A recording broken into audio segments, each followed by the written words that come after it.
اللهم صل على محمد وآل محمد. أعوذ بالله من الشيطان اللعين الرجيم. بسم الله الرحمن الرحيم.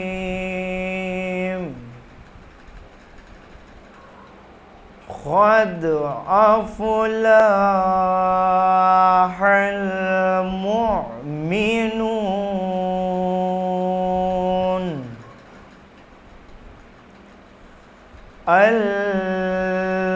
الذين هم في صلاتهم خاشعون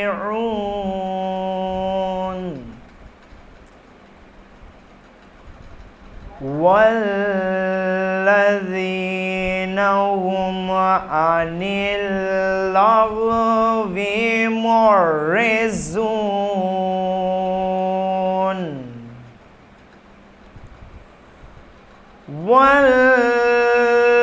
والذين هم للزكاة فاعلون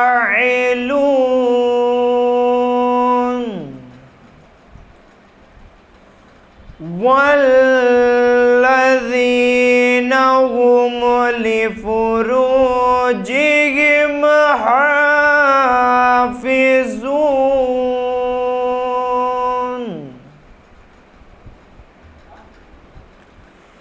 إلا على أزواجهم أو ما ملكت إيمانهم فإنهم غير ملومين.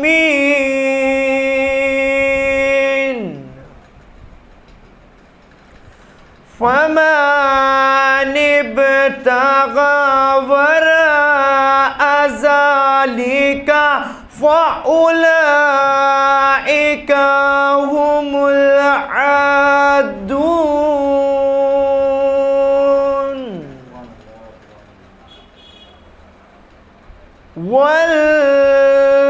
والذين هم لأماناتهم وعهدهم راعون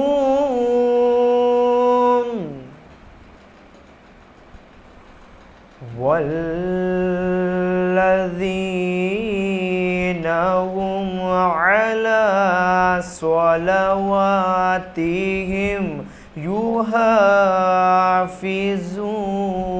يحافظون أولئك هم الوارثون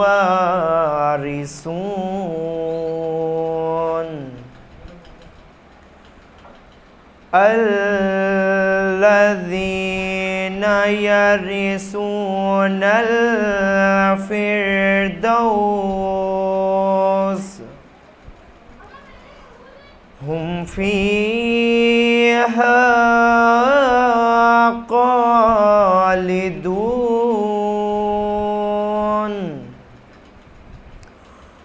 ولقد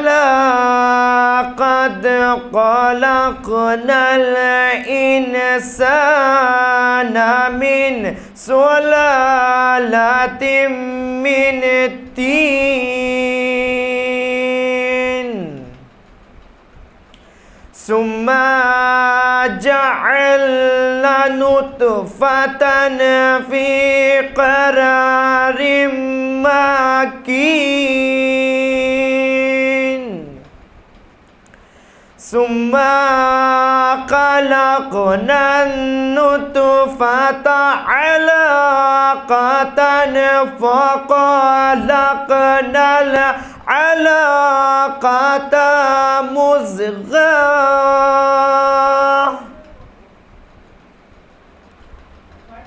مزغة فخلقنا المزغة عظاما فكسونا العظام لحما ثم أنشأناه خلقا آخر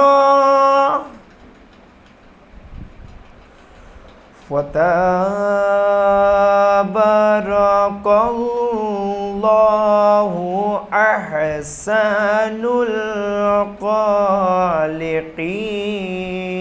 الخالقين صدق الله العلي العظيم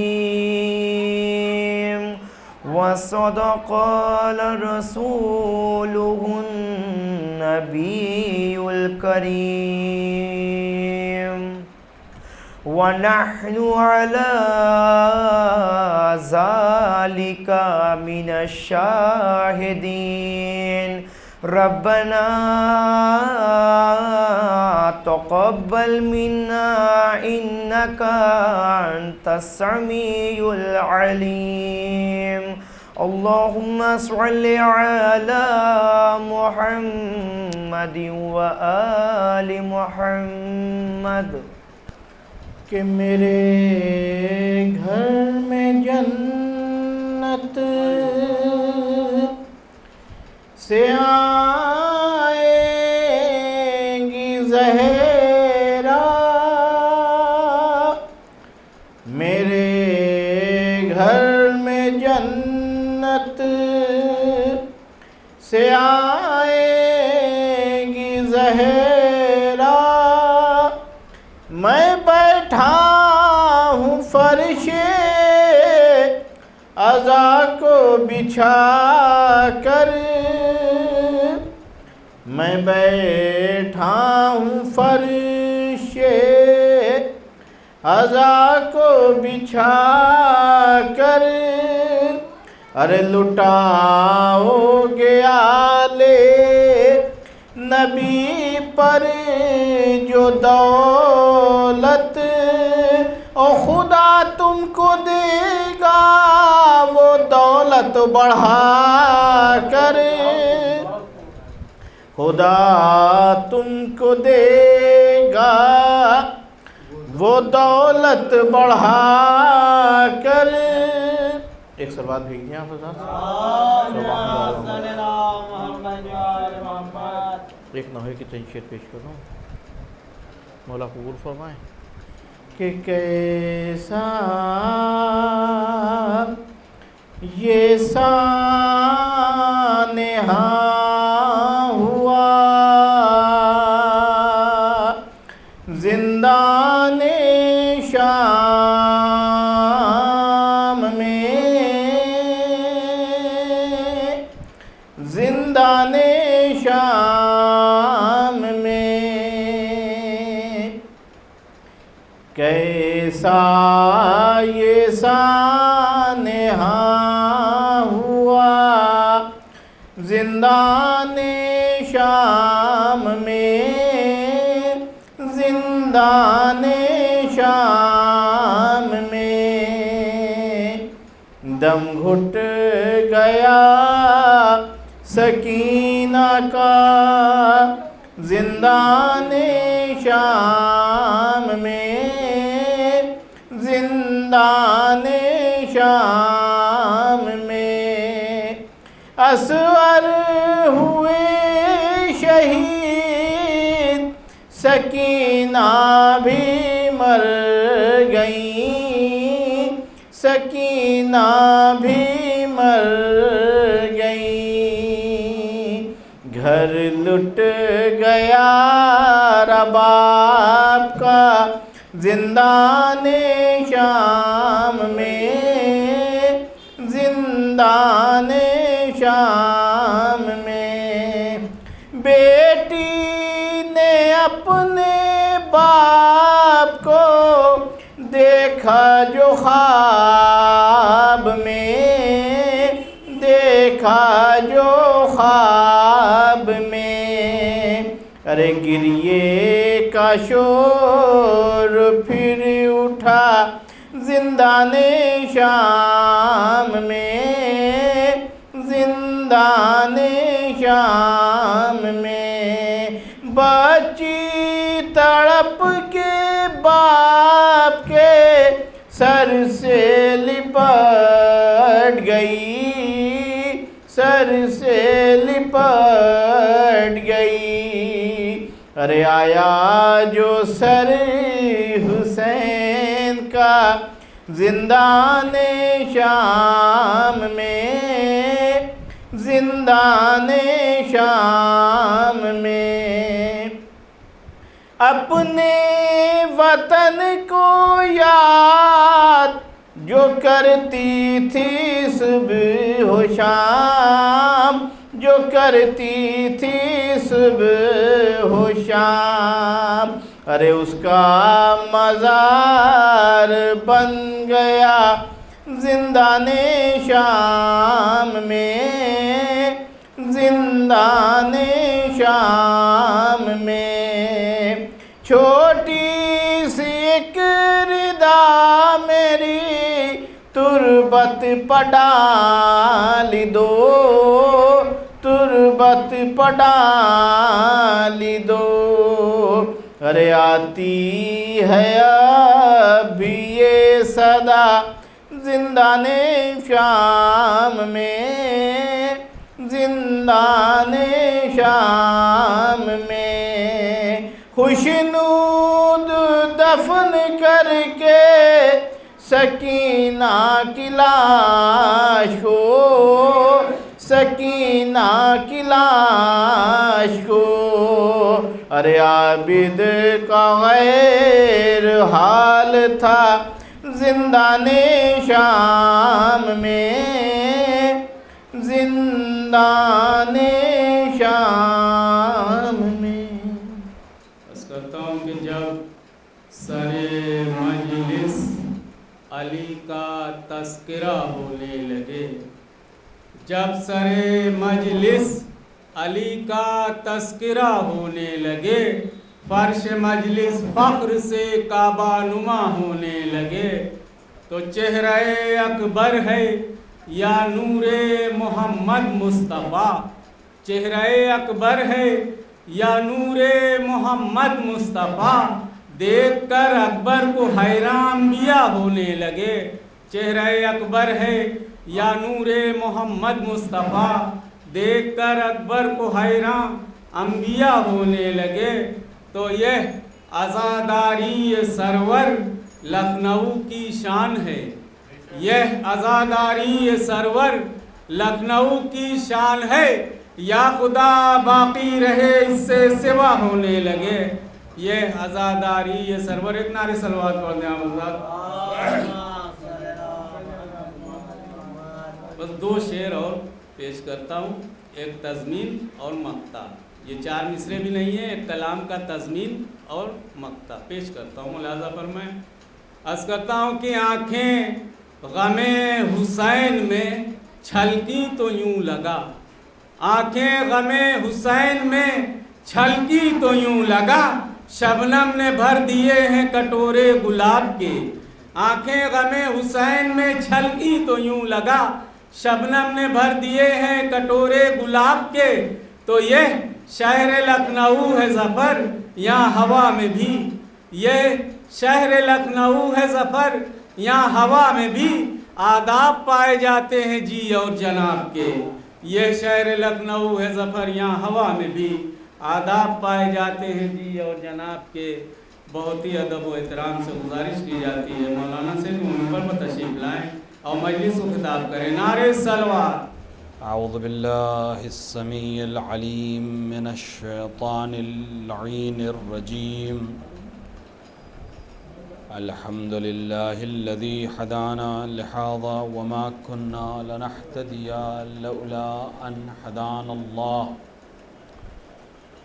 لقد جاءت رسل ربنا بالحق، ثم الصلاة والسلام والتحیۃ والاکرام على الرسول العربی المکی المدنی القرشی الحربی الحاشمی إن الله بعلمه اصطفى وبالغيبه ارتضى الرسول المقتصد المحمود الحامد رحمة للعالمين بالقاسم مصطفى محمد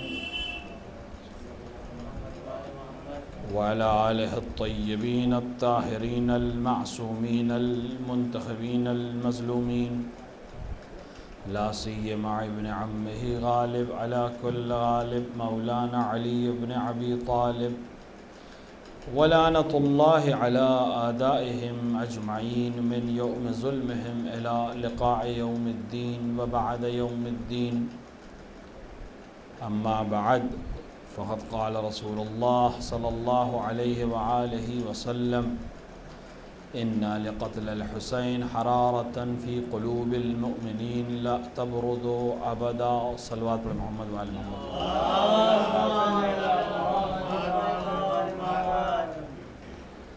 رسول اکرم کا مشہور و معروف فقرہ جس میں آپ ارشاد فرما رہے ہیں کہ بے شک قتل حسین سے مومنین کے دل میں ایک ایسی حرارت پیدا ہوگی جو کبھی بھی سرد نہیں ہو۔ یہ واقعیت ہے، رسول کی زبان سے نکلی ہوئی ایک ایسی حقیقت ہے جس کو سن 61 ہجری سے لے کر آج تک دنیا دیکھتی چلی آ رہی ہے کہ کچھ بھی ہو جائے، کیسے بھی حالات ہوں، کیسے بھی معاملات ہوں، سب کچھ رک سکتا ہے، لیکن حسین ابن علی کی عزاداری نہ کل رکی تھی، نہ آج رکی ہے اور نہ کبھی رکے گی۔ اس سال تو ہم نے بہت سے مناظر ایسے دیکھے اور رسول کی اس حدیث کو عملی ہوتے ہوئے دیکھا کہ سب کچھ رک گیا، ملک رک گئے، کارخانے رک گئے، آمد و رفت رک گئی، بارڈر سیل ہو گئے، لوگ اپنے گھروں میں قید ہو گئے، لیکن جیسے ہی محرم کا چاند نکلا کچھ دل بے تاب ضرور ہوئے اور مضطرب ہوئے، اور حسین حسین کی صدا نے اعلان کیا کہ آج بھی دل مضطرب ہیں اور آج بھی حسین ابن علی کی عزاداری کو کوئی نہیں روک سکتا۔ رسول اکرم کی اس حدیث کے ذیل میں اگر ہم دیکھیں کہ قلب مومنین جو حرارت حسین ابن علی علیہ السلام کے لیے محسوس کرتے ہیں، اس حرارت سے کیا فائدہ ہے؟ اس حرارت کے نتیجے میں یہ قلب مومن کیا کرے گا؟ ایک عمل یہ ہے کہ جو ہم کر رہے ہیں، ہم گریہ کریں گے، ماتم کریں گے، امام حسین علیہ السلام کو یاد کریں گے، اور رہتی دنیا تک جن لوگوں نے بھی یہ عمل انجام دیا ہے وہ تقریباً یہی کام کرتے چلے آ رہے ہیں کہ امام حسین علیہ السلام کی شہادت کو یاد کرتے ہیں، اپنا غم اور اپنے آقا کی خدمت میں عزاداری کا پرسہ پیش کرتے ہیں۔ لیکن اس حرارت سے مومن کو کہاں پہنچنا ہے، اور وہ کیا چیز ہے جو اصل مدعا ہے کہ کبھی بھی سرد نہیں ہوگی، یعنی کیا سرد نہیں ہوگا؟ امام حسین کی یاد کیوں کرانی ہے بار بار؟ ہر امام شہید ہوا ہے، ہر امام کو یا زہر دیا گیا ہے یا قتل کیا گیا ہے، آخر کیوں امام حسین ہی کے سلسلے میں اتنی زیادہ تاکید کی جا رہی ہے؟ آخر کیوں امام حسین کے سلسلے میں کہا جا رہا ہے کہ عزاداری اور حرارت نہیں رکے گی؟ انسان جب مضطرب ہوتا ہے، حرارت کے نتیجے میں انسان میں اضطراب آئے گا، بے چینی آئے گی۔ انسان جب بے چین ہوتا ہے تو اس کا علاج ڈھونڈتا ہے۔ اگر انسان بے چین ہو جائے کسی بھی وجہ سے، ہم دنیاوی چیز کے لیے بھی بے چین ہو سکتے ہیں، اخروی چیز کے لیے بھی بے چین ہو سکتے ہیں۔ ایک بچہ ہے، اس کو صبح ایگزام دینا ہے، بے چین ہے، وہ پریشان ہے، اس کو الجھن ہے، اگر اس کو سبق یاد نہیں ہے تو کل کیا ہوگا؟ روزی روزگار میں کوئی پریشانی ہے، انسان کے اندر بے چینی ہے، اضطراب ہے، تو وہ اس کا علاج ڈھونڈے گا، روزی کی تلاش کرے گا، بچہ پڑھائی کرے گا، اپنے استاد سے پوچھے گا، اپنے گھر والوں سے پوچھے گا، بہرحال اس کے اندر ایک اضطراب اس کو متوجہ کرے گا کہ اس کا علاج کرو۔ تو امام حسین کے سلسلے میں جب مضطرب ہوگا تو اس کا علاج کیا ہے؟ ایک تو وہی ہے کہ ہم عزاداری کر لیں، لیکن جب امام حسین علیہ السلام کو یاد کرے گا مسلسل تو اس کا ہدف کیا ہے؟ صرف عزاداری کرنا یا اس کے اندر کچھ اور بھی اہداف ہیں؟ ہدف امام حسین کی عزاداری کے ساتھ ساتھ امام حسین علیہ السلام کے مقصد کو سمجھنا ہے. اور اگر کوئی انسان حسین ابن علی کے کردار کو، حسین ابن علی کی عظمتوں کو سمجھ جائے تو اس کے ذہن میں ایک سوال آ سکتا ہے کہ آخر امام حسین علیہ السلام اتنی عظمت کے حامل ہیں، جیسا کہ جاتا ہے وہ کتابوں میں لکھا ہے اور ذاکرین پڑھ رہے ہیں، تو ان کو قتل کیوں کر دیا گیا؟ اگر کہ انسان اچھا ہے تو اس کو کیوں قتل کر دیا گیا؟ کیونکہ اچھائی سے ہر ایک محبت کرتا ہے. اگر امام حسین ان فضیلتوں کے حامل ہیں کہ بے شک حامل ہیں، جو احادیث میں موجود ہیں، کتابوں میں موجود ہیں، شیعہ سنی غیر مسلمان سب لکھ رہے ہیں، تو آخر اتنی اچھی فضیلت اور اتنے اچھے کمالات کے صاحب کو کیوں قتل کر دیا گیا؟ اگر یہ وجہ قتل ہماری سمجھ میں آ جائے، یہ جو حرارت رسول اللہ کہہ رہے ہیں کہ حرارت پیدا ہوگی، یہ حرارت اس لیے پیدا ہوگی تاکہ ہمیں وجہ قتل معلوم ہو سکے کہ کیوں امام حسین قتل کیے گئے، تاکہ ہم اس وجہ کا علاج کر سکیں، اس چیز کا علاج کر سکیں جس کے نتیجے میں حسین ابن علی قتل کیے گئے. کیونکہ ایک وارث حسین کو بھی آنا ہے، اور اس وارث کی حمایت تبھی ہو سکتی ہے جب ہم اس حسین ابن علی کے قتل کی وجہ کو سمجھ سکیں اور اپنے سماج کو اس سے محفوظ رکھ سکیں. کیونکہ اپنے امام کو بلانا یا امام کو بلانا یہ نئی بات نہیں ہے. امام حسین کو بھی لوگوں نے بلایا تھا، ایسا نہیں کہ نہیں بلایا تھا. 20,000 آدمیوں نے خط لکھے تھے امام حسین کو، لیکن نتیجہ کیا ہوا؟ نتیجہ یہ ہوا کہ امام حسین قتل کر دیے گئے. کیوں قتل ہو گئے حسین ابن علی؟ اور کیوں یہ 20,000 لوگ وہاں نہیں تھے؟ اگر ان 20,000 میں سے ایک دہی بھی ہوتے تو یہ اتنے بہت زیادہ تعداد ہوتی امام کے پاس. 2,000 آدمی بھی امام حسین کے پاس ہوتے تو بہت تعداد ہوتی. تو یہ کیوں نہیں تھے؟ تو صرف پکارنا امام کو، صرف دعوت دینا امام کو، صرف العجل العجل کہنا کافی نہیں ہے جب تک ہم اس سماج کو تیار نہ کر لیں جو حسین ابن علی کی یا کسی بھی امام کی نصرت کرنے والا سماج ہو. امام حسین کو سپاہیوں کی ضرورت نہیں تھی، نہ وفد کے حسین کو سپاہیوں کی ضرورت پڑے گی، کیونکہ سپاہی کی ایک کمی یہ ہے کہ وہ صرف لڑتا ہے اور کسی نہ کسی وجہ سے لڑ رہا. کیوں لڑ رہا ہے یہ سپاہی؟ کیونکہ نوکری اس کی ہے، سپاہی ہے، کام ہے اس کا لڑنا. کچھ مال غنیمت کے لیے لڑ رہے ہیں، کچھ پیشے کے لیے لڑ رہے ہیں، کچھ حاصل کرنے کے لیے لڑ رہے ہیں، اس لیے لڑ رہے ہیں. جیسے یہ علت ختم ہو جائے گی لوگ ہٹ جائیں گے. اسی لیے امام حسین کو سپاہیوں کی ضرورت نہیں تھی، لہٰذا امام حسین سپاہی ہٹا رہے تھے. جو لوگ ساتھ میں آ رہے تھے ان سے کہتے چلے جاؤ. سپاہی نہیں چاہیے، ناصر چاہیے. سپاہی الگ ہوتا ہے، ناصر الگ ہوتا ہے. سپاہی جب تک مال اس کو دیا جائے گا، پیسے اس کو دیے جائیں گے، فیس دی جائے گی، تنخواہ دی جائے گی، وہ رہے گا. نہیں دی جائے گی نہیں رہے گا. ناصر بغیر کسی لاء کے آتا ہے، بغیر کسی علت کے آتا ہے. ناصر کا مطلب ہی مددگار، جس حال میں بھی ہوں. امام کہیں چلے جاؤ تب بھی کہے گا نہیں، ہمیں معلوم ہے کہ آپ کو مدد کی ضرورت ہے لہٰذا ہم رہیں گے، کیونکہ ہم سپاہی نہیں ہیں، ہم مال غنیمت کے لیے نہیں آئے ہیں، ہم تخت و تاج اور حکومت کے لیے نہیں آئے ہیں، ہم آپ کی نصرت کرنے آئے ہیں. نصرت کبھی تلوار چلا کے ہوتی ہے، کبھی تلوار روک کے ہوتی ہے، کبھی خاموش رہ کے ہوتی ہے، کبھی بول کر ہوتی ہے. جس چیز کی امام کو ضرورت ہے ہم وہ کرنے آئے ہیں. لہٰذا امام کو سپاہی نہیں چاہیے، امام کو ناصر چاہیے. وہ لوگ جو سپاہی ہوتے ہیں، تاریخ دیکھیے ان کی، وہ سپاہی جو فوج جنگ میں جاتے ہیں، یہ سپاہیوں کی داستان ہے جو ہم علماء سے سنا کرتے ہیں اور کتابوں میں پڑھا کرتے ہیں کہ سپاہی میدان سے چلے گئے، میدان چھوڑ کے چلے گئے. یہ سپاہی تھے. جب انہوں نے دیکھا کہ حالات خراب ہو رہے ہیں، موت سامنے ہے، لہٰذا ہٹ جائیں گے. کچھ بھاگ جائیں گے، کچھ چھپ جائیں گے، کچھ پہاڑ پہ چڑھ جائیں گے، اس لیے کہ سپاہی ہیں. اگر ناصر ہوتے تو کبھی چھوڑ کے نہیں جاتے. ناصر کبھی ساتھ چھوڑ کے نہیں جاتا. سپاہی ممکن ہے چلا جائے. تو امام کو ناصر کی ضرورت ہے، اور ناصر تبھی آ سکتے ہیں جب ہمیں صحیح معنوں میں امام کی معرفت ہو اور صحیح معنوں میں ہم ایک سماج تیار کر سکیں جو سپاہیوں کا سماج نہ ہو، ناصروں کا سماج ہو۔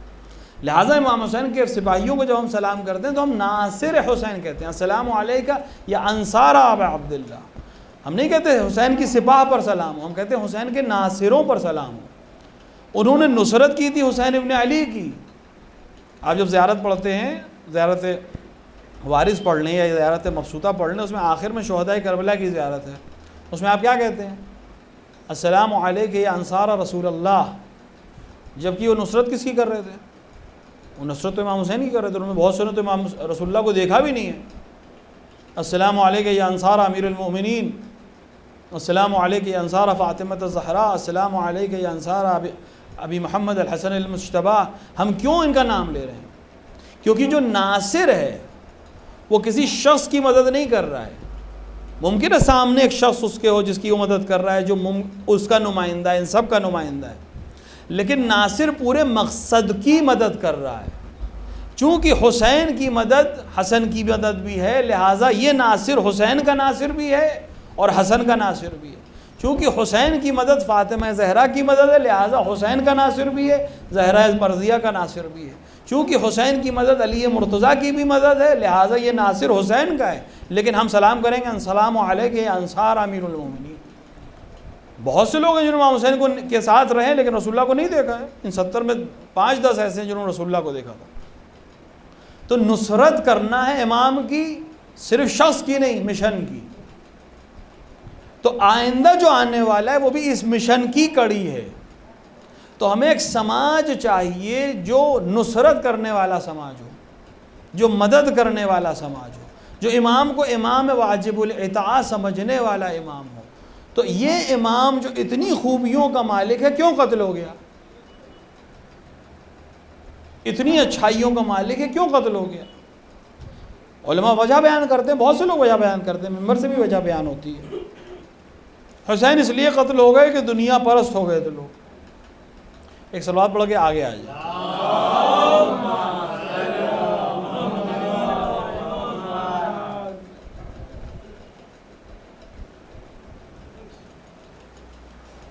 ایک اور سلوات پڑھ کے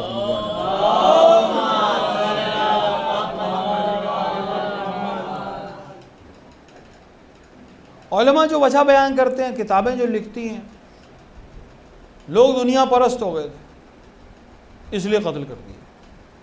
لوگوں کو دنیا سب کچھ لگ رہی تھی، وہ کہہ بھی رہا تھا کہ میں تمہیں قتل کر کے حسین ابن علی شہر رے کی حکومت حاصل کروں گا۔ اور دنیا پرستی میں اتنا زیادہ ڈوب چکا تھا کہ امام حسین اس سے کہہ رہے تھے نہیں ملے گا تمہیں، میں تمہیں جنت دلاؤں گا۔ لیکن دنیا اتنی غالب تھی کہ وہ کہہ رہا تھا کہ آپ کی جو جنت ہے وہ ادھار کا معاملہ ہے، یہ مجھے نقد مل رہا ہے۔ اور جب امام نے کہا کہ تمہیں وہاں کا گندم بھی نصیب نہیں ہو تو کہا میں جو کھا لوں گا۔ یہ گستاخی کیوں کر رہا تھا؟ دنیا اتنی زیادہ حاوی ہو چکی تھی اس شخص پہ کہ جوانان جنت کی گارنٹی بھی اسے گارنٹی نہیں لگ رہی تھی۔ بعض علماء کہتے ہیں کہ نہیں، امام حسین کو قتل کرنے کی وجہ یہ کہ لوگ حق اور باطل کو نہیں پہچان رہے تھے۔ حق پر کون ہے، باطل پہ کون ہے، صحیح کون ہے، غلط کون ہے، نہیں جان رہے تھے۔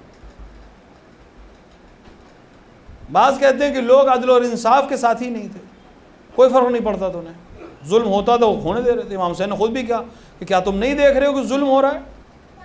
اور ایسے حالات میں ایک مومن سوائے لقاء اللہ کی کوئی تمنا نہیں رکھتا، خود امام حسین نے فرمایا۔ اس طرح کی بہت سی چیزیں لوگ بیان کرتے ہیں، لیکن سوال یہ ہے کہ یہ تو آج بھی ہے معاشرے میں، آج بھی معاشرہ حق پسند نہیں ہے، بہت سے لوگ نہیں پسند کرتے، آج بھی انصاف پسند نہیں ہے معاشرہ۔ یہ کیوں دنیا میں ظلم ہو رہا ہے؟ کیوں دنیا میں بے عدالتی ہو رہی ہے؟ کسی کے ساتھ بھی ظلم ہو رہا ہو، غلط ہے، ظلم ظلم ہے، اس کا مذہب سے تعلق نہیں ہے، اس کا فرقے سے تعلق نہیں ہے، اس کا کاہے کہ کیوں ظلم ہو رہا ہے؟ تو آج بھی ہو رہا ہے۔ دنیا آج بھی دنیا پرست ہے، آخرت کو بھولے ہوئے دنیا کی چیزوں میں ملوث ہے۔ تو یہ جو چیزیں ہیں جس کو قتل حسین کا سبب بتایا جا رہا ہے، یہ تو آج بھی ہے۔ تو جو وقت کا حسین ہے وہ بھی قتل ہو سکتا ہے۔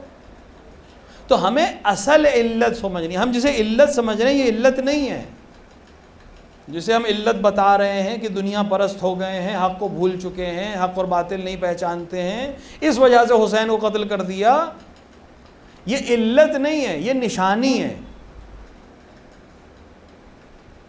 آج کے جوانوں کی اصطلاح میں ہم کہیں یہ سمٹمز ہیں، یہ کاز نہیں ہے، یہ علامت ہے کسی ایک بڑی چیز کی۔ اس کے نتیجے میں دنیا پرست ہو گئے ہیں، اس کے نتیجے میں ظلم کے ساتھی ہو گئے ہیں، اس کے نتیجے میں عدل اور انصاف کو چھوڑ چکے ہیں۔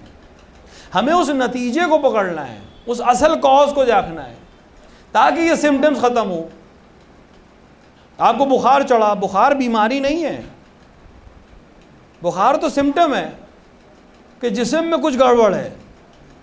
یہ بخار جو آ رہا ہے بدن کو، یہ بتا رہا ہے کہ جسم میں کچھ ایسی تبدیلی آئی ہے جس کی وجہ سے بخار چڑھ رہا ہے۔ لہٰذا صرف پیراسیٹامول کھانے سے علاج نہیں ہوگا، وہ صرف بخار کو دبائے گا۔ آپ کو کسی ماہر ڈاکٹر سے پوچھنا پڑے گا کہ بخار کیوں چڑھ رہا ہے۔ بخار کسی وائرس کی وجہ سے بھی ہو سکتا ہے، بخار کسی اور علت کی وجہ سے بھی ہو سکتا ہے، کسی زخم کی وجہ کے نتیجے میں ہو سکتا ہے، کسی بھی وجہ سے بھی ہو سکتا ہے۔ تو یہ بخار بتا رہا ہے کہ کوئی گڑبڑ ہے، نہ کہ خود وہ گڑبڑ ہے۔ پرانے حکیم کہا کرتے تھے کہ درد ہمدرد ہے۔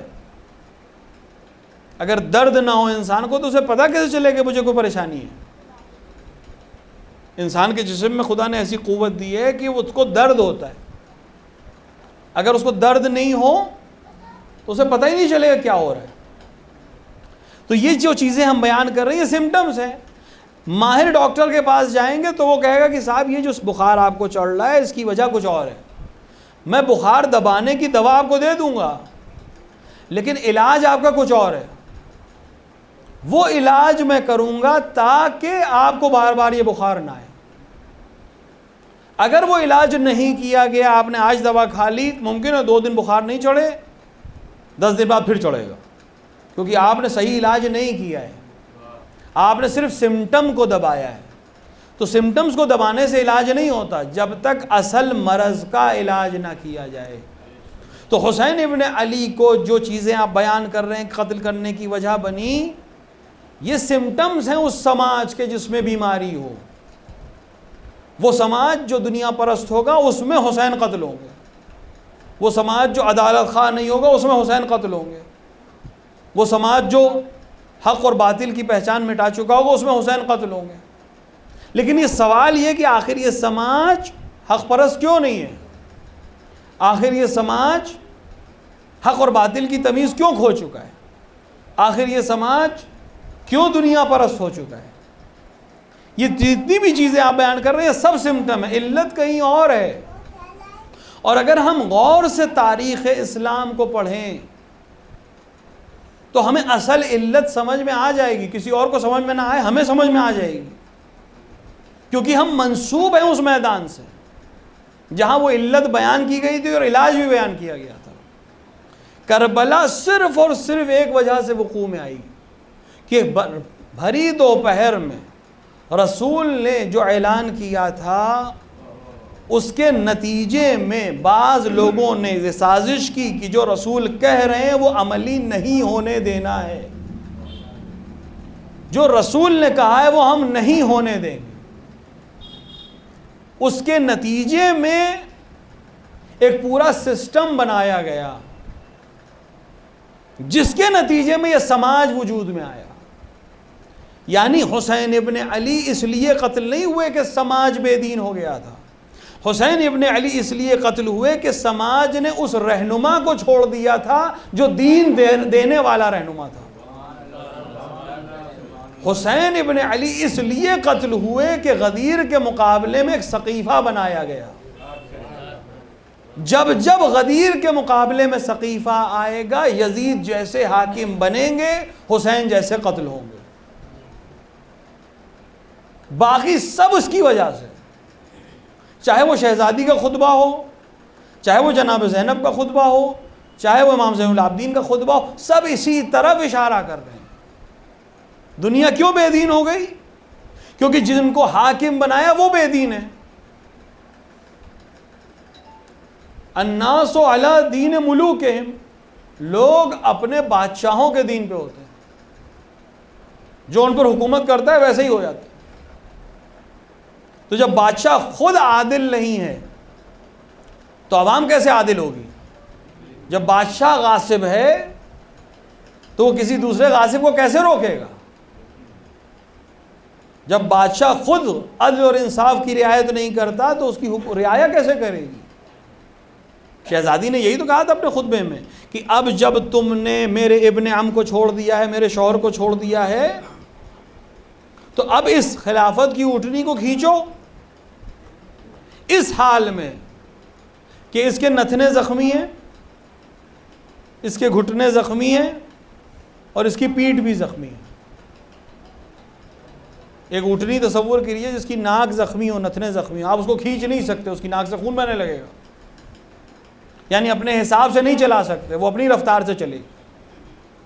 گھٹنے زخمی ہیں، بیٹھ نہیں سکتی، پیٹھ زخمی ہے، تم بھی اس پہ نہیں بیٹھ سکتے۔ اس خلافت کو اب اس حال میں ان لوگوں کے ہاتھ پہ دے دیا گیا کہ یہ کسی کام کی نہیں ہے، سوائے خون کے تمہیں کچھ نہیں ملے گا۔ شہزادی کہہ کے چلی گئی، تاریخ نے سوائے خون کے مسلمانوں کے کچھ نہیں دیکھا۔ اگر اپنے اصل مدار سے ہٹے گی تو یہی ہونا ہے۔ اگر اس کے ہاتھ میں چلی جاتی جسے بھری دوپہر میں رسول نے بلند کر کے بتایا تھا، تو یہ اونٹنی اس طرح چلتی جس طرح چلنے کا حق تھا، نہ یہ خون اگلتی، نہ یہ زخمی ہوتی، نہ تمہیں خون دیتی، نہ خود خونخواہ ہوتی۔ ہم اس لیے نہیں صرف امیر المومنین کو بار بار پکارتے ہیں کہ ہمارا ان سے کوئی اس طرح کا رشتہ ہے، نہیں، حق اور انصاف کی بات ہے۔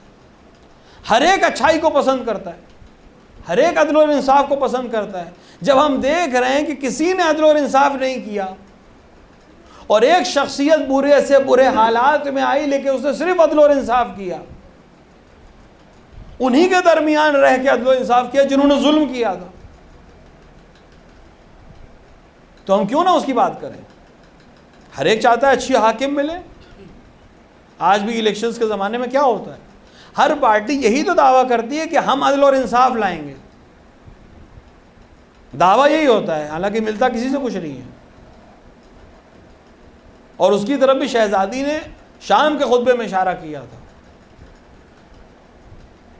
شام کے خطبے میں جو اشارہ ہوا تھا وہ اسی بات پر ہوا تھا کہ ظالم کبھی عدل نہیں کر سکتا۔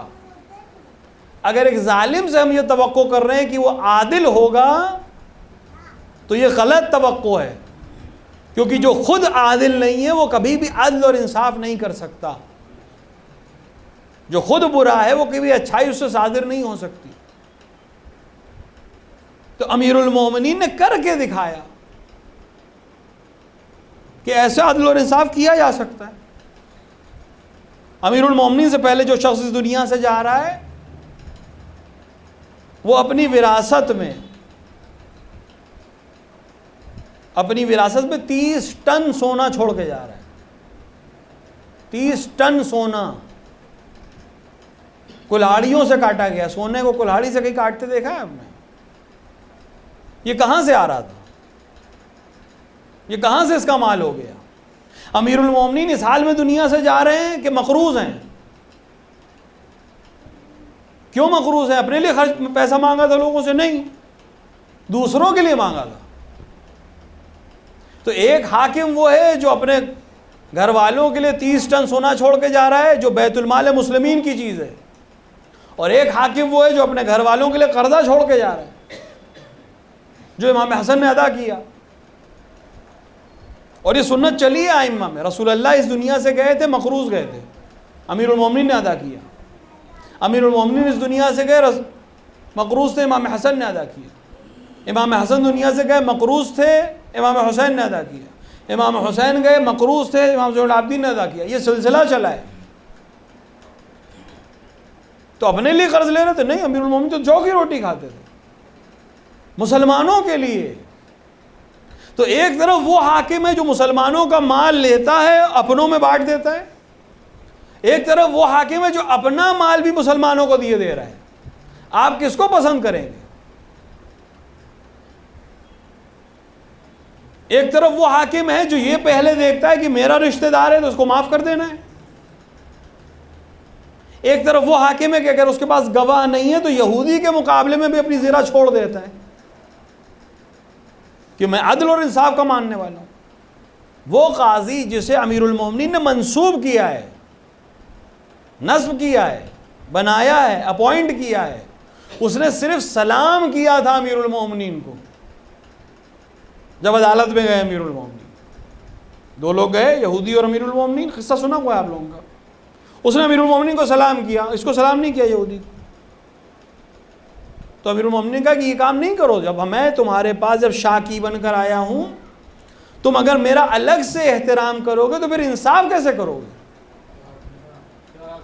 اس وقت ہم اور یہ شخص بالکل برابر ہونے چاہیے، تمہاری نہیں کام ہے. آج کیا ہوتا ہے؟ آج قاضی کیوں انصاف نہیں کر پاتے؟ کیونکہ ان کو ڈر ہے کہ جس نے ہمیں منسوب کیا اگر اس کی مرضی کے خلاف فیصلہ دیا تو یہ سمت چلی جائے گی. وہاں اس لیے سمت سے ہٹایا جا رہا ہے کہ تم نے عدالت نہیں کی، تم نے مجھے سلام کیسے کر لیا. آپ خود بتائیں کس کو پسند کریں گے آپ حاکم؟ یہ ضرورت ہے کہ ہم بتائیں دنیا کو کہ ہم علی کو اس عدالت کی وجہ سے مانتے ہیں. ایسا عادل کہاں ملے گا تاریخ میں آپ کو؟ کوفے میں ایک شخص آیا، کافر ہے، اپنے مسلمان دوست کے پاس آیا کسی تجارت کے سلسلے سے. اس نے کہا میں نے سنا ہے کہ تم مسلمانوں کا حاکم اسی شہر میں رہتا ہے. کہاں رہتے ہیں؟ کہا میں ملنا چاہتا ہوں، دیکھنا چاہتا ہوں. کہاں ملو، چلو دیکھو. کہا کب دربار لگاتے ہیں؟ کیونکہ اس کے ذہن میں یہ کہ جو حاکم ہوتے ہیں وہ دربار لگاتے ہیں. کس وقت بیٹھتے ہیں؟ کہا نہیں کوئی دربار بربار نہیں ہے، جب چاہو چلو. کہا کیا لے کے جانا ہوگا؟ نذرانہ کیا جائے گا؟ کیونکہ دنیا کے حکام نذرانہ قبول کرتے ہیں، نذرانہ چاہتے ہیں. اس نے نہیں کچھ نہیں چاہیے، بس چلو. لے کے گیا. یہ بہت تعجب میں، کیونکہ اس نے اب تک جتنے حاکم دیکھے ہیں ایسے ہی دیکھے. گیا کوفے کی گلیوں میں، ادھر ادھر دو بازاروں کے بیچ میں ایک کھجور کا درخت تھا. وہاں پہ ایک شخص آرام کر رہا تھا تلوار پہ ہاتھ رکھ کے. اس نے کہا یہ ہے مسلمانوں کا خلیفہ. یہ ناراض ہو گیا وہ کافر کہ تمہیں نہیں ملوانا تھا نہیں ملواتے، مذاق کیوں کر رہے ہو؟ یہ مسلمانوں کا حاکم ہے، اس طرح بیٹھا ہوا ہے. اس وقت تقریباً آدھی آباد دنیا پر حکومت کر رہے تھے امیر المومنین. آج کے پولیٹیکل میپ پہ اگر آپ دیکھیں گے، آج کا جو دنیا کا نقشہ ہے، 47 سے زیادہ ملک ہیں جس میں ایک ایران ہے، ایک عراق ہے، ایک جارڈن ہے، ایک فلسطین ہے، مصر ہے، حجاز ہے جسے اب سعودی عرب کہا جاتا ہے، یمن ہے، امارات متحدہ ہے، کویت ہے، آذربائیجان ہے، ایران کے بعض علاقے ہیں، سندھ کے بعض علاقے ہیں جو پاکستان میں. یہاں کا حاکم اور بازار کے بیچ میں ایک کھجور کے پیڑ کے نیچے بیٹھا ہے. نہ کوئی دربان ہے، نہ کوئی حاجب ہے، گارڈ ہے، کچھ نہیں. اس نے کہا یہ، اس کو یقین نہیں ہو رہا تھا، وہ سوچ رہا تھا مذاق کر رہے. اس نے کہا نہیں پوچھ لو، لوگوں سے پوچھ لو. لوگوں سے اس نے پوچھا کہ ہاں یہی ہے حاکم، یہی ہے حاکم. آگے بڑھا. اس نے ایک جملہ کہا، تاریخ نے لکھا اس جملے. آگے بڑھا. اس نے کہا یا ابن ابی طالب، اے ابی طالب کے فرزند، تم نے کسی پر ظلم نہیں کیا، کسی کا حق نہیں چھینا، لہذا سکون سے یہاں بیٹھے ہو. اس نے پوری تاریخ لکھ دی کہ وہ حاکم جو حاجب لگاتے ہیں، وہ حاکم جو سیکیورٹی گارڈز لے کے چلتے ہیں، وہ حاکم جو اپنے آگے دربان لگاتے ہیں، کسی نہ کسی کا حق ضائع کیا ہے، کسی نہ کسی کے ساتھ بے عدالتی کی ہے، لہٰذا انہیں پروٹیکشن کی ضرورت ہے، گارڈ کی ضرورت ہے، حاجب کی ضرورت ہے. یہاں کچھ کیا ہی نہیں ہے، جس کے ساتھ بھی کیا ہے انصاف کیا ہے، لہٰذا اسے کسی کی ضرورت نہیں. اسی لیے امیر المومنین کہہ رہے ہیں سوال کرو مجھ سے، سلونی سلونی قبل ان تفقدونی. صرف اس لیے نہیں کہ اظہار علم ہو، یہ تو بہت چھوٹی سی چیز تھی علی کے لیے کہ اظہار علم ہے، لوگ آ کے پوچھیں. علی حاکم ہے اور سماج عادی نہیں ہے حاکموں سے سوال کرنے کا. جب سے حاکم اور حاکمیت شروع ہوئی ہے، بادشاہ اور بادشاہت اور حاکم اور محکوم شروع ہوا ہے، انہوں نے ایک ایسا ماحول بنایا ہے کہ تم حاکم سے سوال نہیں کر سکتے، تم بادشاہ پر اعتراض نہیں کر سکتے، سوال نہیں کر سکتے، پوچھ نہیں سکتے، تاکہ انہیں جواب ہی نہ دینا پڑے۔ جو غیر انصاف کریں اس کو بتانا ہی نہیں ہے، کوئی پوچھ ہی نہیں سکتا۔ امیر المومنین اس جمود کو توڑنا چاہتے ہیں، سماج کو ارتقا دینا چاہتے ہیں، سماج اس لیول پہ آ جائے کہ اپنے حاکم سے سوال پوچھنے لگے۔ جب سماج اس لیول پہ آ جائے گا کہ حاکم سے سوال کرنے لگے تو حاکم ڈرے گا، کیونکہ اسے جواب دینا ہوگا۔ آج بھی دنیا وہ چیز نہیں کر پائی۔ ہمارے ملک نے بھی کتنی کوشش کی، کتنے ایکٹس بنائے، رائٹ آف انفارمیشن اور رائٹس پتہ نہیں کیا کیا، لیکن آج پھر اسی کو ہٹا رہے ہیں کیونکہ وہ جواب نہیں دینا چاہتے۔ امیر المومنین کہہ رہے نہیں، پوچھو مجھ سے، کیونکہ تمہیں حق ہے۔ جب میں تمہارے اوپر حکومت کر رہا ہوں، تمہارے امور میرے ہاتھ میں ہیں، تو تمہیں حق ہے مجھ سے سوال کرنے کا، اور چونکہ میں نے کوئی غلط کام نہیں کیا لہٰذا مجھے جواب دینے میں کوئی پریشانی بھی نہیں ہوگی۔ جب میں نے کسی کا مال کھایا ہی نہیں ہے، جب میں نے کسی کا حق غصب ہی نہیں کیا ہے، تو مجھے جواب دینے میں کتنی دیر لگے گی کہ کہاں خرچ ہوا۔ امیر المومنین چاہ رہے سماج اوپر آئے، اور جب سماج ایسا نہیں ہوگا تو سماج پہ وہ حاکم بنیں گے جو حسین کو قتل کرنے کا فتویٰ دیں گے۔ جب سماج پست ہوگا تو حاکمیت بھی پست ہوگی، یہ دونوں ایک دوسرے کے لازمہ ہے۔ تب حسین ابن علی کو کہنا پڑے گا کہ اگر تمہارے پاس دین نہیں ہے تو کم سے کم آزاد تو ہو جاؤ، نہیں تم غلام ہو اس وقت، اپنے حاکموں کے غلام۔ اور یہی بات جناب زینب خطبے میں کہہ رہی ہیں شام میں، حاکموں کو آنکھ میں آنکھ ڈال کے کہہ رہی ہیں۔ سخت کام ہے، آسان نہیں ہے ظالم کی آنکھ میں آنکھ ڈال کے تقریر کرنا۔ تقریر کرنے کے لیے ماحول چاہیے ہوتا ہے، حالات چاہیے ہوتے ہیں، لوگ چاہیے ہوتے ہیں۔ 700 کا مجمع جو جشن منانے آئے تھے حسین کے قتل کا، اس ماحول میں ایک رسن بستہ بی بی آ کے خطبہ دے، کس طرح کے حالات سے ذہنی طور سے کرب میں ہوں گی جناب زینب۔ جسمانی اذیت تو ہے، یہ ذہنی اذیت بھی ہے۔ جب راستے پر بھائی کے سر کو دیکھتی ہوئی آئی ہیں،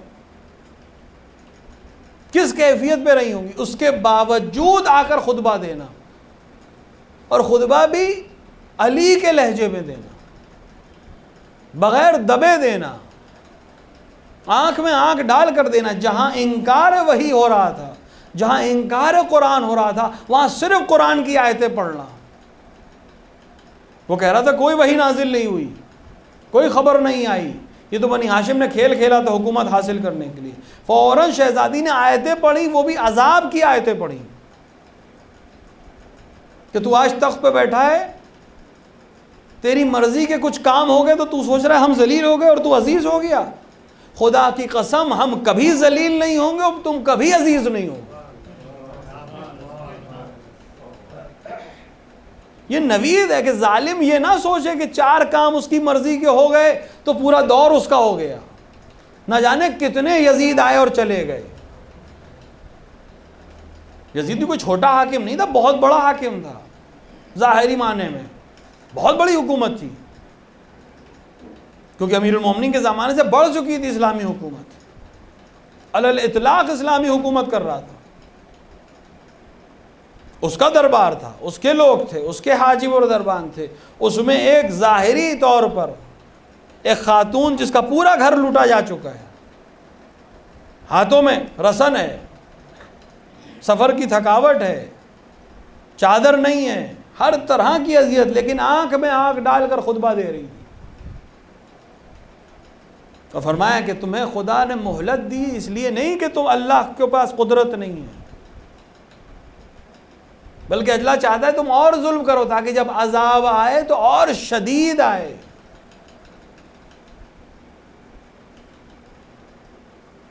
اللہ نے ہمیں عزیز کیا ہے.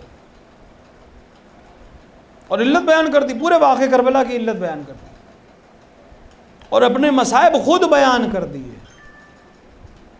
ایک جملہ کہا شہزادی نے، کیا یہ انصاف ہے کہ تیرے گھر کے لوگ پردے میں رہیں اور ہم آل محمد دیار بدیار پھرائے جائیں، جہاں ہر بیگانہ اور جاننے والا ان کو دیکھ رہا ہے اور تماشا کر رہا ہے؟ اور اس کے بعد فرمایا کہ ہاں، ہند جگر خارا کی اولاد سے اور توقع بھی کیا کی جا سکتی ہے. پورے کربلا کو سمیٹ دیا شہزادی کے اس جملے نے کہ کوئی مسئلہ نہیں ہے اسلام کا، کوئی حکومت نہیں، یہ ہند کے اولادیں ہیں، یہ ابو سفیان کی اولاد ہے، یہ بنی ہاشم کے ساتھ انصاف نہیں کر سکتی. لیکن کتنے کرب میں ہے شہزادی خود فرما رہی ہیں. دیار بات، یہ جملہ آسان نہیں ہے. وہ شہزادی کہ جب اپنے گھر سے قبر رسول پہ جاتی تھی، کتنی دور ہے شہزادی گھر سے قبر رسول؟ خدا آپ کو مدینہ جانا نصیب کرے. اب تو ختم کر دیے، سارے آثار ختم کر دیے، چند قدم کا فاصلہ، کیونکہ جناب زہرا گھر ملا ہوا تھا مسجد سے. لیکن جب آپ قبر رسول پہ جانا چاہتی تھی تو شب میں جاتی تھی. امیر المومنین ہمیشہ شب میں لے جاتے تھے اور اس حال میں لے جاتی تھی کہ امیر المومنین آگے چلتے تھے، امام حسن اور امام حسین اگل بغل چلتے تھے. تب یہ بیوی اپنے گھر سے صرف رسول اللہ کی قبر پر جاتی تھی. اور روایت لکھتی ہے کہ جب قبر کے نزدیک ہوتی تھی، جو قبر پہ چراغ ہوتا تھا، امیر المومنین اس چراغ کی لو کو کم کر دیتے تھے. اور امام نے اس کی علت پوچھی، شاید اسی لیے پوچھی کہ امام چاہتے تھے کہ دنیا جان جائے عظمت جناب زینب کو. تو امیر المومنین سے پوچھا کہ آپ بابا ایک چراغ کی لو کم کیوں کر دیتے؟ کہا میں نہیں چاہتا کسی کی نظر زینب کے سائے پر بھی پڑے.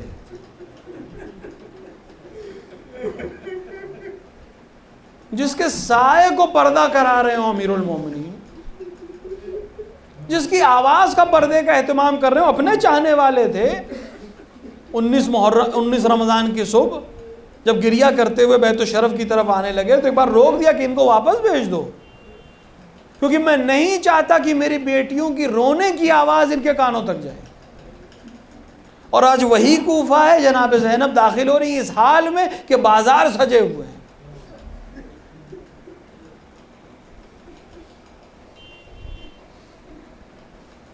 ہم درک نہیں کر سکتے اہل بیت پہ کیا مصیبت گزری ہے. مذاہب وہ چیز ہے جو میں بیان نہیں کر سکتا. آپ شب کی تاریکی میں اکثر کہتا ہوں، اپنے جوانوں سے بھی کہتا ہوں، جب رات میں خلوت میں اپنے گھر پہ لیٹیے، سکون سے کوئی آواز نہ ہو، تو ایک بار سوچیں کہ جس کا پردے کا اہتمام ایسا رہا ہو، وہ جب اپنے آپ کو بلوے میں دیکھتی ہوگی تو کیا کیفیت ہوتی ہوگی اسے.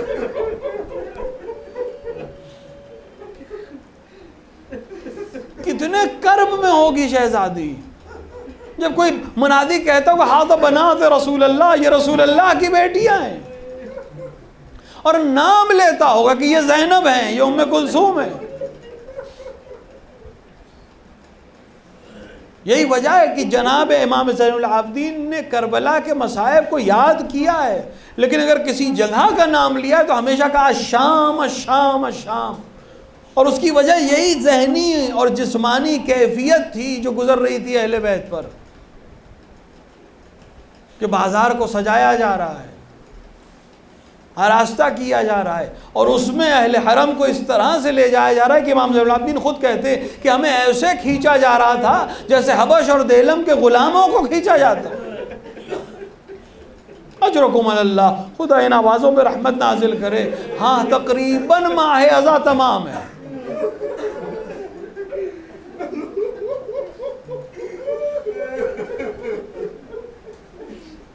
اور جتنا گریہ کیا گیا حق گریہ تو ادا نہیں ہوا. اس سال تو ہم اور زیادہ شرمندہ ہیں کہ آقا ہم پرسہ بھی نہ پیش کر سکے آپ. امام فرماتے ہیں کہ ہم پر ایسے مظالم شام میں ڈھائے گئے جیسے کہیں نہیں ڈھائے گئے. ہم کو ایسے کھینچا جا رہا تھا جیسے حبش اور بیلم کے غلاموں کو کھینچا جاتا ہے، اور بالا خانے سے عورتیں ہم پر آگ اور گرم پانی پھینکتی تھیں، نیچے لوگ تماشا دیکھ کر ہللا کرتے تھے. اور اسی اثنا میں ایک آگ کا شعلہ میرے سر پر آیا اور اس کے میرے امامے کو جلانے لگا. وہ کیا کرے جس کے ہاتھ بندھے ہوئے ہوں؟ وہ امامہ جلا کر میری پشت میرے سر تک آگ کو پہنچ گئی. صرف ایک مصیبت اور آپ کی زحمت تمام کر رہا ہوں. خود امام نے فرمایا اس جملے کو. اور وہ ظلم یہ کرتے تھے کہ ناقوں کے نزدیک سرائے شہداء کو لے کر آتے تھے. ہاں کبھی سر حسین کو زینب کے نزدیک کرتے تھے، کبھی ام کلثوم کو نزدیک کرتے تھے، کبھی عباس کے سر کو نزدیک لاتے تھے، کبھی علی اکبر کے سر کو اب شہزادیوں کے نزدیک لاتے تھے. اور اسی پہ اکتفا نہیں کرتے تھے، ان سروں کو اچھالتے تھے تاکہ اس کے ساتھ بازی کر سکیں. کبھی سر اوپر جاتے تھے، کبھی زمین پر گر کے گھٹنوں میں آتے تھے.